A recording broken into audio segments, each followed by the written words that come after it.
여러분, 창세기 3장에 하나님의 힘이 무엇입니까? 아담과 하와가 범죄했습니다. 스스로 하나님의 자리에 오르려고 했습니다. 하나님은 그들을 심판할 수 있는 정당성이 있었어요. 그러나 하나님 그들을 심판하지 않으셨습니다. 그들에게 궁유를 베풀어 주셨습니다. 하나님은 그들을 에덴 동산에서 추방하셨습니다. 그러나 단순히 추방만 하신 것이 아닙니다. 그들에게 동물의 가죽옷을 입혀주시는 궁유를 베풀어 주셨습니다. 하나님은 그들이 다시 에덴 동산으로 들어올 수 있는 문을 막으셨습니다. 그러나 영원히 막지 않으셨습니다.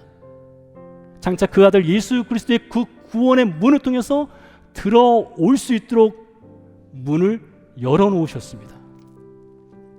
그것이 바로 로마서 5장 10절에 나오죠. 우리는 로마서 5장 10절에서 하나님의 힘을 발견할 수가 있습니다. 우리가 원수 되었을 때 그의 아들의 죽으심으로 말미암아 하나님과 화목하게 되었은즉. 여러분, 이것이 하나님의 힘입니다. 하나님의 힘이 무엇입니까? 그 아들을 십자가에 내어주는 것이 하나님의 진정한 힘이었다는 것이죠.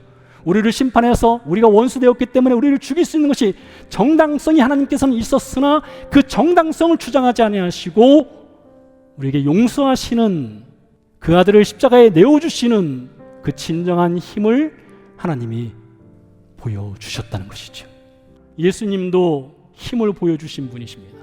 예수님의 힘은 섬김받을 수 있는 자격이 있음에도 불구하고 섬김받는 자리가 아니라 섬기는 자리로 내려가는 힘이셨습니다. 높은 자리에 올라갈 수 있었습니다. 그러나 높은 자리에 올라가지 않으셨습니다. 낮은 자리로 내려가셨습니다.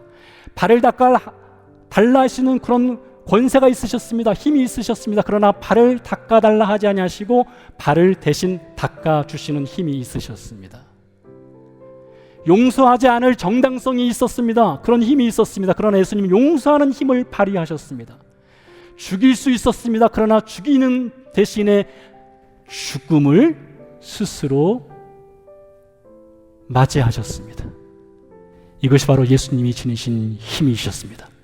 예수님의 힘은 십자가의 힘이었던 거예요. 십자가에서 예수님은 그 힘을 보여주셨습니다. 여러분, 빌라델비아 교회 신자들이 갖고 있었던 그 작은 능력, 그 작은 힘이 무엇일까요? 바로 그 용서의 힘입니다. 섬기는 힘이었습니다. 낮은 자리로 내려가는 힘이었습니다. 그들을 향해서 유대인들은 문을 닫았지만 빌라델비아의 작은 교회 신자들은 그들을 향해서 문을 열었습니다. 복음의 문을 열었어요. 용서의 문을 열었습니다. 그들에게 복음을 전했습니다.